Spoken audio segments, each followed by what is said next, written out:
Bonjour à tous et bienvenue sur boursicoté.com pour cette nouvelle analyse technique du CAC 40 en clôture, avec une séance tout à fait dans la lignée de ce qui s'est passé hier. Lorsque l'on observe ici l'unité de temps 4 heures, nous pouvons constater que la cassure ici de la fin de semaine dernière a amené un petit rebond technique qui est juste venu tester ici l'ancienne zone de support des 5860 points comme zone de résistance.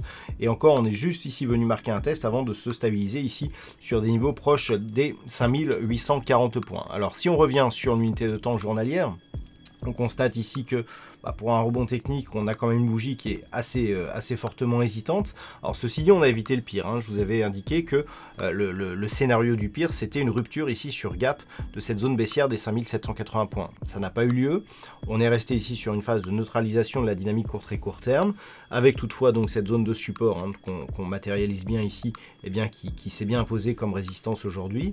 Donc ce qui est intéressant d'ailleurs, c'est qu'on a la zone des 5860 points, qui est une zone majeure, et le retracement à 61,8% de Fibonacci de la précédente dynamique haussière.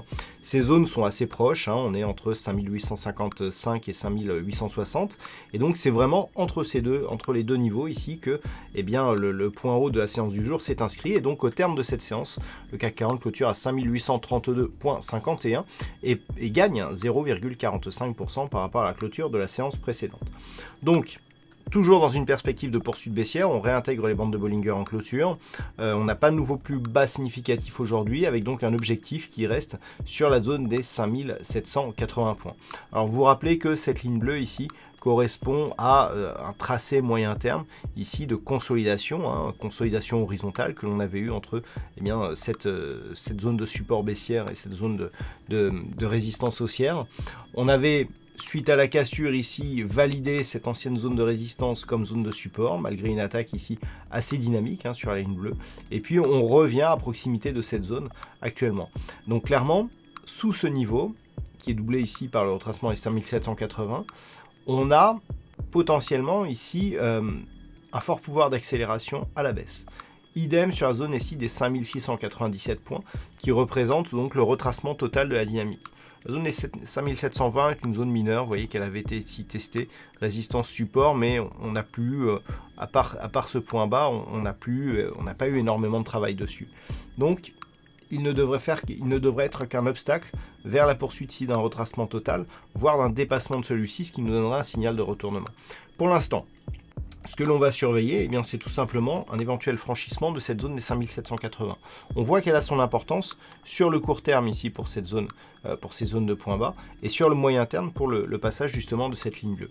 Et puis, en cas de cassure, là effectivement, on risque d'avoir des objectifs qui seront largement revus à la baisse, avec un risque d'accélération en termes de volatilité et de puissance du momentum baissier en direction des 5697 points. A l'inverse, si les cours venaient à casser à la hausse ici cette zone des 5860, alors on ne serait pas sorti pour autant. On le voit mieux en unité de temps H4, on a des moyennes mobiles qui commencent à arriver ici, qui sont un peu plus basses que celles que l'on a ici sur l'unité de temps daily.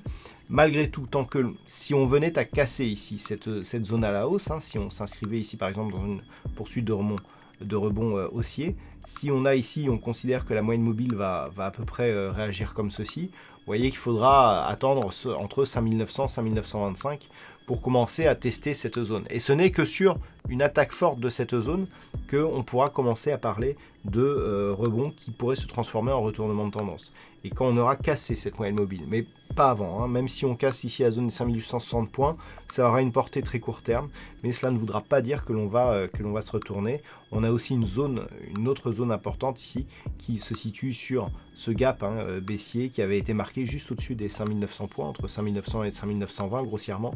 C'est ce niveau aussi qui va faire test par rapport justement à une éventuelle remontée de l'indice parisien. Donc demain on surveille 1 à la hausse ici, éventuel 5860, 2 à la baisse, on a un premier élément ici 5800, puis c'est surtout ici la zone des 5780 points.